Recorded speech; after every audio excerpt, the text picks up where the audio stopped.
Hail of sinners and saints.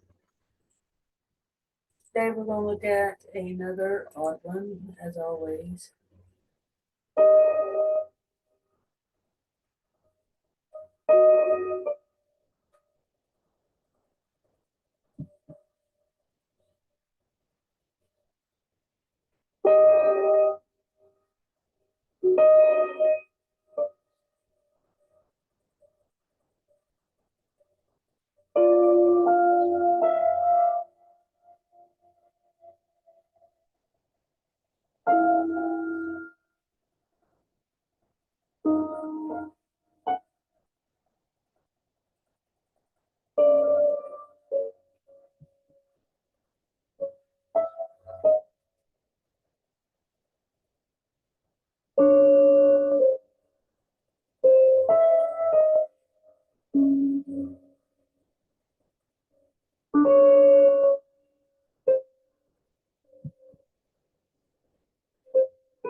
I'd like to thank Matthew for the intro. If you need any kind of computer stuff, I hope he doesn't mind me saying, go to Matthew as Silly AF and on YouTube, sub up, give him a like, contact him, and he can help you out with a lot of things. Okay, today, of course, I'm the dark side. If you don't know that, welcome. We're going to be looking at a story um, that takes us right to Western Massachusetts. I don't know if you've been to Massachusetts before. And it's about four trials of Carla Rentella. You will see in the small town of Granby, the year is 2010. The paramedic Haka Rental returned to home. Um, and that she shared with her wife, who was Anne Marie, to find Anne Marie on the bottom of the stairs in the basement. How she got there? Of course, we get into it. Please subscribe to the brand new Bizarro crime videos that I'm going to be uploading, and now do some prepper stuff too. So, but let's jump into this one. They wonder if this was intentional and was it a homicide? Who knows? We'll get there. Massachusetts, so you know, um, means we got to go, and let's take a little extra look at what is there. Massachusetts is not Mass.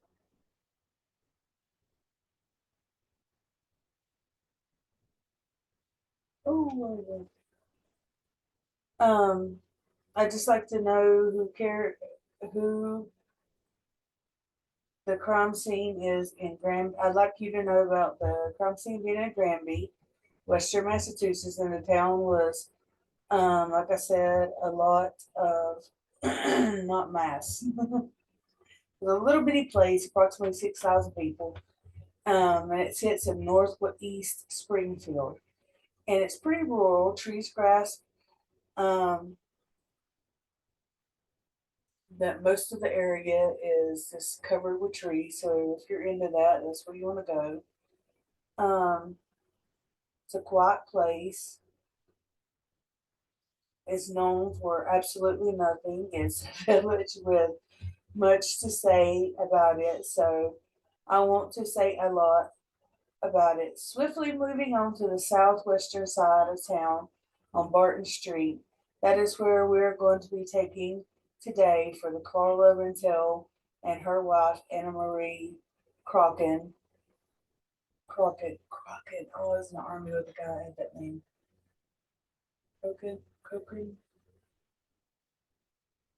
Lived with their adopted daughter, Rihanna. And so it began at approximately 3 p.m. on March 29th, 2010.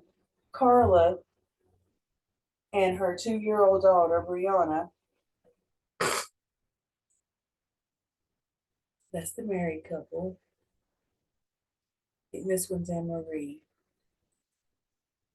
And there's the baby. They got her when she was like a week old. She went out and done some shopping and stuff, and this is needs to be somewhere else, but we'll come back to it. But there's pictures of her, out shopping with the kid, and they were driving into town into Granby to pick up a few bits and bobs, yourself. And in the suburbs of Springfield, they were going to pick up some food. They had a little bit of shopping to do, and usually it was getting close, I think, to the wedding day. I thought they were married. Springfield, and they were driving to the mall. That's where you see there's the mall, where Carla texts her wife back home a few times and didn't get no answer or response.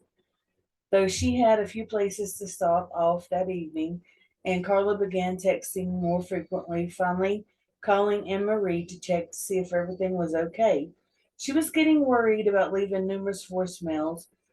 They stopped at Burger King, got something to eat. She eventually made it back to her house around 7, and she went inside her home to check and see if everything was good.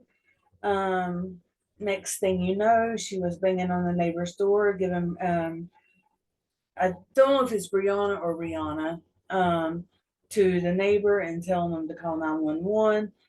She was in the basement. The neighbor just came over and told 911, hey, the neighbor brought the child over here and said to call y'all.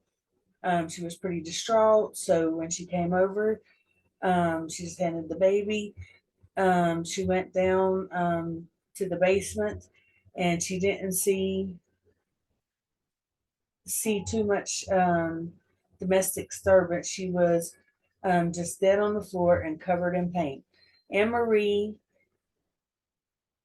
I'm just going to say Anne Marie, grew up in a nearby Springfield, born in 1972 to William and Dulcie Alusa, and she was someone who was feisty and fun loving. The loving life laugh. She loved, she laughed, she lived. She kind of just embodied that saying. But and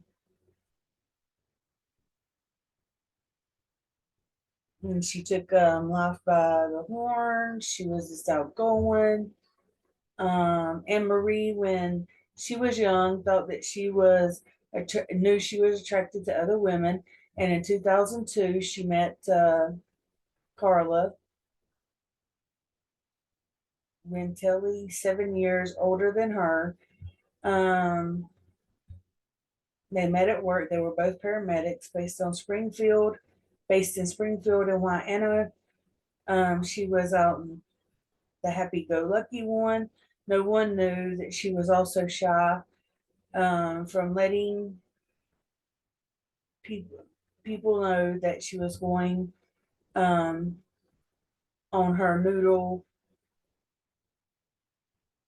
I think they were going on vacation. I'm not sure.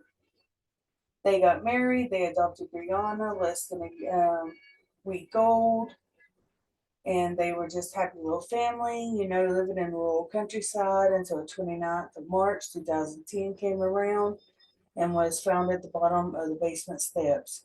How did she get there? It's like a tragic accident. If it was,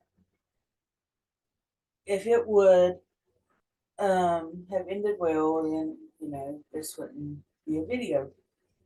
But she was covered in paint. Police arrived at 7:20 and found Carla with Anna cradling her in her lap. There were two colors standing out, red and white um, paint, and then blood was on the floor pooling. Also, the white paint was covered over the floor in Anna's body and had several cuts on her head. There was a large amount of blood, and she was cold, like she had been laying on the floor for some time.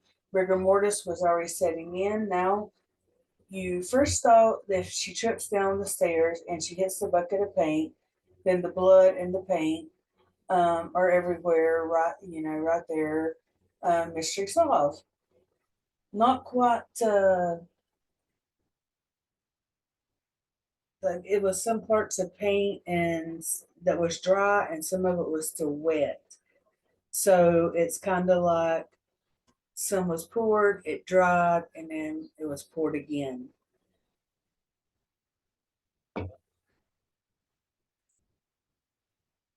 And this is a type of paint for some reason that it's red, and then when it dries, it's white.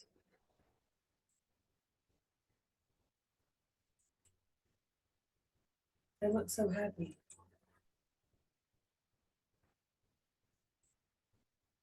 This is the front of their house. This is the shoes. I'm assuming this is the paint bucket. I'm not for sure though. This was the body. And there was blood splatter actually under the oh shit, what is it? Laundry basket. And whenever there was an autopsy done, the coroner determined that the cause of death was strangulation. And this is I think it's one of the wives in there getting interviewed. Back of a bit of domestic violence. There was domestic violence. They admitted it. Um, and then one of the wives, I'm sorry, I got the names mixed up. I don't know who's who. Started dating a cop. She had a gambling problem or a spending problem, and the wives were in like $100,000 debt. Then she got a car from this woman, run it up to like 10 grand. They broke up. And then the other one had a good friend, and there's a lot of questions around this about how good of a friend he was. Um, I think his name was Michael.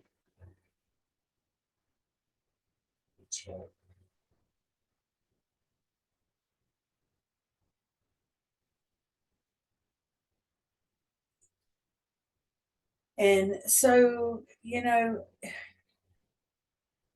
it's kind of like, if she was going down the stairs and tripped over something, it'd be like, whoops, take a tumble like, Looney Tunes down the stairs. But the blood was over various parts of the basement, to including under the laundry basket, like I showed you. To be honest, I mean, you can even see in the picture droplets of blood as if it was a high impact injury.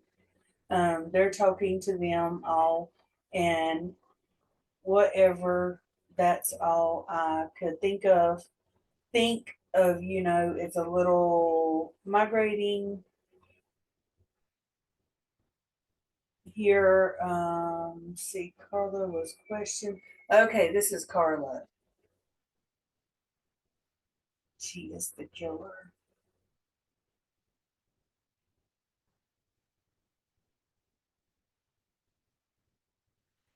Carla thought that her wife was having an affair with that guy. She took the daughter first. I'm assuming that this is McDonald's, and she had pulled somewhere, and then she went way across the thing to throw away a rag that'll be important in a little bit. You can see a laundry basket here and other stuff in the back of the truck as she enters into one of the stores. She said she had an airtight alibi that she was at the gym, but the Burger King receipt or a bank receipt shows different, so that was contradictive. And so she went to jail for the rest of her life. I mean, there's no dramatic thing here. You're going to kill somebody, you're going to go to jail. It's that simple. Um, she was just jealous, and probably I would say that the money issue was what drove her over the edge, and then maybe her thinking that she was involved with that guy. I don't know. Um, it's hard to tell. It could have been a combination of things. It could have been one thing. But as always, thank you for joining me, and I will see you later. Bye.